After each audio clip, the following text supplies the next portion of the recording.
Selamat datang di rubrik mistis dalam sejarah.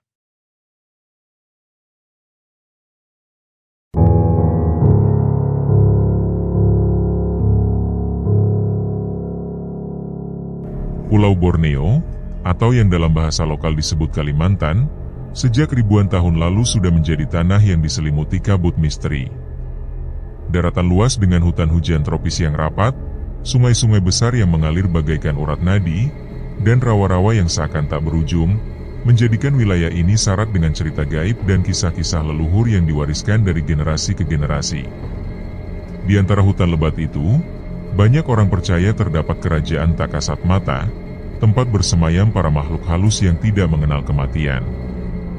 Sungai-sungainya, seperti Kapuas dan Landak, diyakini bukan hanya jalur air bagi manusia, melainkan juga jalan gaib yang dilalui para roh, penjaga, bahkan makhluk-makhluk buas tak berwujud.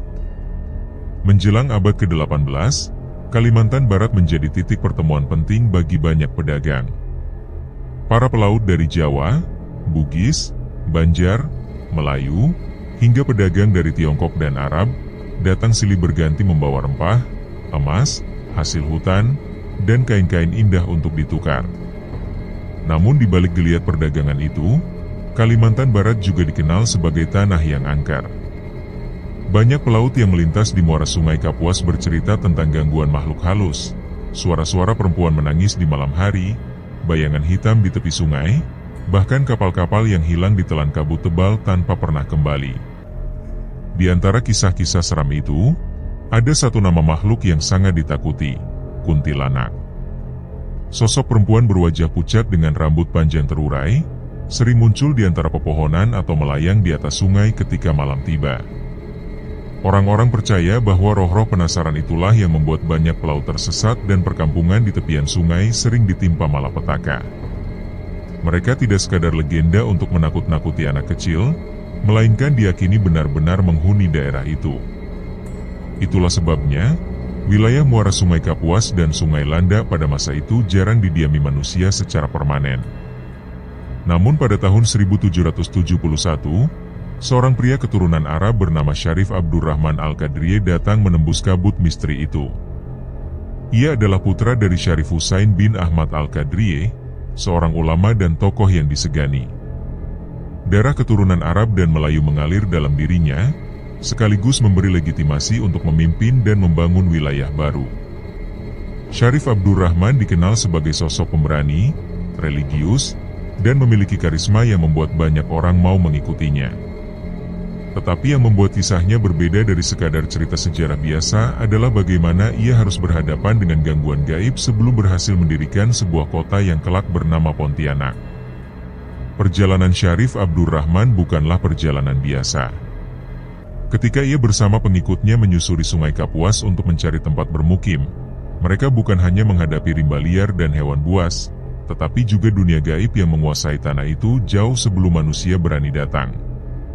Malam-malam mereka dipenuhi suara tangisan misterius, tawa perempuan yang terdengar dari balik hutan, serta serangan gaib yang membuat para pengikutnya ketakutan. Dalam tradisi lisan masyarakat, diceritakan bahwa rombongan itu beberapa kali diganggu kuntilanak yang terbang rendah di atas perahu.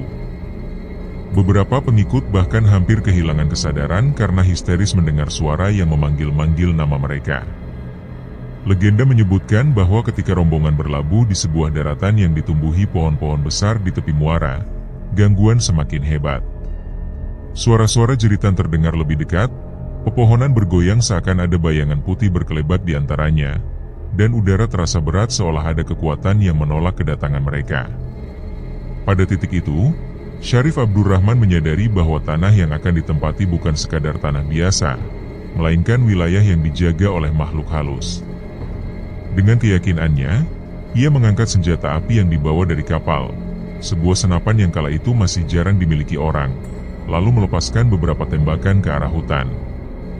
Tembakan itu bukan untuk mengenai makhluk kasat mata, melainkan sebagai simbol penegasan bahwa ia menantang kekuatan gaib yang berusaha mengusir mereka. Konon, setelah letusan senjata itu bergema, suara-suara aneh mulai mereda, meskipun hawa mistis tetap terasa pekat. Dari peristiwa itulah muncul keyakinan bahwa tempat tersebut diberi nama Pontianak, berasal dari kata kuntilanak yang diyakini menjadi roh penjaga kawasan itu. Penduduk sekitar yang mendengar kabar kedatangan Syarif Abdurrahman pun mulai berdatangan. Mereka menyaksikan bahwa rombongan ini benar-benar berani menetap di tanah yang sebelumnya ditakuti banyak orang. Dari peristiwa itulah, perlahan lahir Cikal Bakal, sebuah kota yang kelak menjadi pusat perdagangan, pemerintahan, dan pertemuan budaya besar di Kalimantan Barat. Namun jejak mistisnya tidak pernah hilang, sebab kisah perlawanan melawan makhluk gaib sudah terpatri sejak awal mula berdirinya. Ketika rombongan Syarif Abdurrahman menyusuri muara Sungai Kapuas menuju Sungai Landak, mereka sebenarnya memasuki wilayah yang dalam tradisi lisan dikenal sebagai tempat bersemayam roh-roh perempuan bergentayangan. Sungai itu tenang, lebar, dan berarus pelan. Namun setiap kali malam turun, kabut tebal menggulung permukaannya. Suara-suara yang tidak wajar sering terdengar, seakan ada banyak manusia berbisik, padahal tak seorang pun terlihat. Malam pertama, ketika perahu mereka berlabuh di tepian sungai untuk beristirahat, sebagian besar pengikut dilanda rasa was-was. Api unggun dinyalakan, namun hawa dingin yang menusuk seakan tidak mampu diusir. Suara perempuan menangis sayup-sayup terdengar dari dalam hutan, membuat bulu kuduk berdiri. Beberapa orang yang memberanikan diri menengok ke arah suara, mengaku melihat bayangan putih berkelebat di antara pepohonan. Syarif Abdurrahman mencoba menenangkan rombongan. Ia meyakinkan bahwa makhluk-makhluk itu hanyalah ujian bagi mereka yang ingin membangun peradaban baru. Namun, tidak semua mampu menahan rasa takut. Ada pengikut yang jatuh sakit mendadak dengan tubuh panas tinggi, ada pula yang berteriak histeris karena merasa diganggu sosok gaib dalam mimpi. Di malam berikutnya, gangguan semakin intens. Dari balik pepohonan terdengar tawa perempuan, melengking panjang, membuat jantung berdegup lebih kencang. Suara itu bukan sekadar gema, melainkan datang mendekat, berputar mengelilingi perkemahan, lalu hilang tiba-tiba. Beberapa pengikut bersumpah melihat sosok wanita berambut panjang dengan pakaian putih lusuh melayang di atas batang pohon besar. Mereka yakin, itulah kuntilanak, makhluk gaib yang sejak lama menguasai daerah ini. Sadar bahwa rasa takut bisa meruntuhkan semangat pengikutnya, Syarif Abdurrahman mengambil keputusan yang berani. Ia mengangkat senapan api yang dibawanya, lalu melepaskan beberapa tembakan ke arah hutan. Suara letusan itu memecah kesunyian, menggema di udara malam. Bagi sebagian orang, tindakan itu hanya seperti mengusir hewan liar. Namun bagi mereka yang percaya pada dunia gaib, tembakan itu adalah tantangan langsung kepada para makhluk penunggu hutan. Menurut cerita rakyat yang diwariskan, setelah tembakan itu dilepaskan, suara-suara tangisan dan tawa aneh mulai mereda. Hutan kembali sunyi, meskipun hawa mistisnya tidak benar-benar hilang. Peristiwa itu diyakini sebagai awal mula mengapa daerah tersebut kemudian disebut Pontianak, berasal dari kata kuntilanak, roh perempuan yang diyakini kalah oleh keberanian sang pemimpin. Namun demikian, tidak semua gangguan hilang begitu saja. Beberapa hari kemudian, rombongan masih merasakan kejanggalan. Pohon-pohon besar bergoyang tanpa angin, suara langkah kaki terdengar mengitari perkemahan, dan beberapa kali ada bayangan putih muncul di permukaan sungai. Seakan-akan makhluk-makhluk itu ingin menegaskan bahwa mereka tidak sepenuhnya terusir. Setelah perjalanan panjang, Syarif Abdurrahman memilih sebuah daratan yang strategis, tepat di persimpangan Sungai Kapuas dan Sungai Landak. Dari sisi perdagangan, lokasi ini sangat menguntungkan karena bisa mengontrol jalur masuk ke pedalaman maupun ke laut lepas. Tetapi dari sisi mistis, lokasi ini juga dipercaya sebagai titik pertemuan dua arus gaib, semacam pintu gerbang antara dunia manusia dan dunia roh. Untuk memastikan bahwa tanah itu layak dijadikan pusat pemerintahan, dilakukan ritual khusus. Beberapa orang tua kampung yang memahami adat dan ilmu gaib diundang untuk memberi restu. Mereka menaburkan beras kuning, membaca doa, dan membakar kemenyan. Tujuannya adalah menenangkan roh-roh penunggu agar tidak lagi mengganggu. Konon, saat ritual itu berlangsung, angin bertiup kencang dan suara-suara misterius terdengar samar, seolah para makhluk gaib marah karena wilayah kekuasaannya diambil. Namun setelah doa dipanjatkan, suasana berangsur tenang. Dari ritual itu pula diputuskan bahwa pusat pemerintahan akan dibangun di lokasi tersebut, dengan sebuah istana sebagai simbol kekuasaan dan pusat pengendali kota. Maka dimulailah pembangunan Istana Kadriah, yang kelak menjadi saksi bisu lahirnya kota Pontianak. Membangun istana di tengah hutan lebat bukan perkara mudah. Pohon-pohon besar harus ditebang, tanah harus diratakan, dan bahan bangunan harus didatangkan dari berbagai tempat. Namun yang paling sulit bukanlah pekerjaan fisik, melainkan gangguan mistis yang terus berlangsung. Buruh-buruh yang bekerja sering mengeluh mendengar suara aneh di telinga mereka. Ada yang merasa pundaknya ditepuk oleh tangan tak terlihat, ada pula yang tiba-tiba kehilangan kesadaran. Bahkan beberapa batang kayu yang sudah ditebang dan ditumpuk, konon berpindah tempat sendiri ketika malam hari. Seakan ada kekuatan gaib yang ingin menghalangi pembangunan. Syarif Abdurrahman tidak tinggal diam. Ia memperkuat doa-doa, memanggil ulama dan orang-orang berilmu untuk membantu mengadakan wirid serta bacaan ayat-ayat suci. Setiap kali doa dilantunkan, gangguan berkurang, meskipun tidak pernah hilang sepenuhnya. Pembangunan tetap berjalan, dan lambat laun sebuah istana megah berdiri di tepi sungai. Istana itu bukan hanya pusat pemerintahan, tetapi juga benteng spiritual untuk melawan kekuatan gaib yang masih mengitari wilayah tersebut. Legenda yang berkembang di masyarakat menyebutkan bahwa sebelum istana benar-benar berdiri, terjadi semacam pertarungan tak kasat mata antara pasukan gaib kuntilanak dengan kekuatan doa yang dibawa Syarif Abdurrahman. Di malam hari, beberapa orang mengaku melihat kilatan cahaya berkelebat di langit, terdengar suara gemuruh padahal tidak ada hujan, dan udara terasa sangat panas. Peristiwa itu dianggap sebagai tanda adanya perang gaib yang tidak bisa dilihat mata biasa. Menurut kisah, setelah beberapa malam pertarungan itu, akhirnya suara-suara tangisan kuntilanak berangsur menghilang. Mereka diyakini mundur dan tidak lagi berani mengganggu secara terang-terangan. Meskipun begitu, masyarakat percaya bahwa makhluk-makhluk itu tidak pernah benar-benar pergi, melainkan hanya bersembunyi, menunggu waktu untuk menampakkan diri kembali. Dengan berdirinya Istana Kadriah, perlahan kehidupan kota mulai terbentuk. Orang-orang dari berbagai penjuru datang untuk berdagang dan menetap. Pontianak berkembang menjadi pusat aktivitas, dengan pasar, pelabuhan, dan pemukiman yang semakin ramai. Namun nuansa mistis tetap menyelimuti.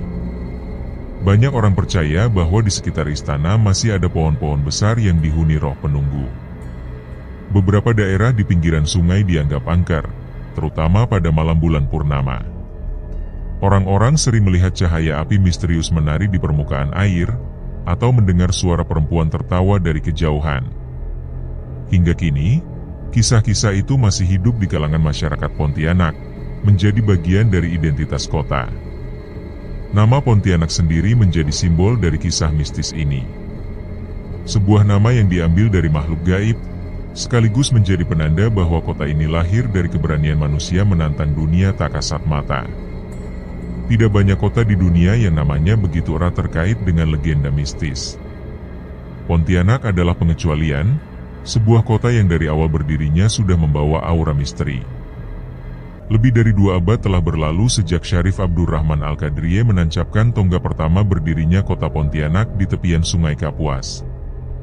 Dari sebuah tanah yang dipenuhi kabut misteri, kini Pontianak menjelma menjadi kota besar yang dihuni ratusan ribu jiwa, pusat perdagangan, pendidikan, serta kebudayaan di Kalimantan Barat.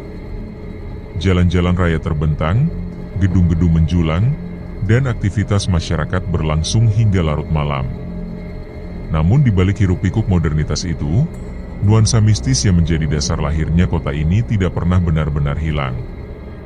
Pontianak dikenal luas dengan sebutan kota Katulistiwa, karena tepat dilalui garis ekuator yang membelah bumi menjadi 2 bagian. Tugu Katulistiwa yang berdiri di bagian utara kota menjadi ikon kebanggaan masyarakat, sekaligus destinasi wisata yang selalu ramai. Setiap tahun, saat fenomena matahari tepat di atas kepala terjadi, ribuan orang berkumpul untuk menyaksikan bayangan yang hilang. Namun bagi masyarakat Pontianak, garis ekuator hanya salah satu bagian dari identitas kota.